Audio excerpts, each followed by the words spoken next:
പലരും വെള്ളിയാഴ്ച ദിവസമല്ലേ എന്നൊക്കെ വിചാരിച്ച് ഒഴിവ് കിട്ടുന്ന രാജ്യങ്ങളുണ്ട്, ഒഴിവ് കിട്ടാത്ത രാജ്യങ്ങളുണ്ട്. ഇനി എന്തായിരുന്നാലും അതിനവരെ അവഗണിക്കുന്ന ഒരു സ്വഭാവം. ആകെ കൂടി വെള്ളിയാഴ്ച എന്ന് പറഞ്ഞാൽ എത്രേ കാണുന്നുള്ളൂ. അത് അവസാന സമയത്ത് ജുമാക്കൊന്ന് പോയി വേഗം വരിക. അതല്ലല്ലോ സുഹൃത്തുക്കളെ ഉള്ളത്. എന്തെല്ലാം മഹത്വങ്ങളുണ്ട്. അതിൻ്റെ രാവിന് മഹത്വമുണ്ട്, അതിൻ്റെ പകലിന് മഹത്വമുണ്ട്.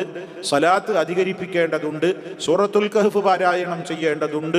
അതുപോലെ തന്നെ അന്നത്തെ ദിവസം പ്രത്യേകം കുളിക്കുന്നതിന് പുണ്യമുണ്ട്, സുഗന്ധം ഉപയോഗിക്കുന്നതിന് പുണ്യമുണ്ട്, നല്ല വസ്ത്രം ധരിക്കുന്നതിന് പുണ്യമുണ്ട്, പള്ളിയിലേക്ക് സാധിക്കുമെങ്കിൽ നടന്നു പോകുന്ന ഓരോ നടത്തത്തിനും പുണ്യമുണ്ട്, പള്ളിയിലെത്തിയാലുള്ള പ്രവർത്തനങ്ങൾക്ക് പുണ്യമുണ്ട്.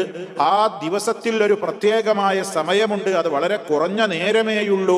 എന്തു ചോദിച്ചാലും അള്ളാഹു ഉത്തരം തരും എന്ന് പറഞ്ഞിട്ടുള്ള, ദുആക്ക് ഇജാബത്തുള്ള ഒരു പ്രത്യേക സമയം കൊണ്ട് അനുഗ്രഹിക്കപ്പെട്ട ദിനമാണത് എന്നൊക്കെ നമുക്ക് ഹദീസുകളിൽ കാണാൻ സാധിക്കും.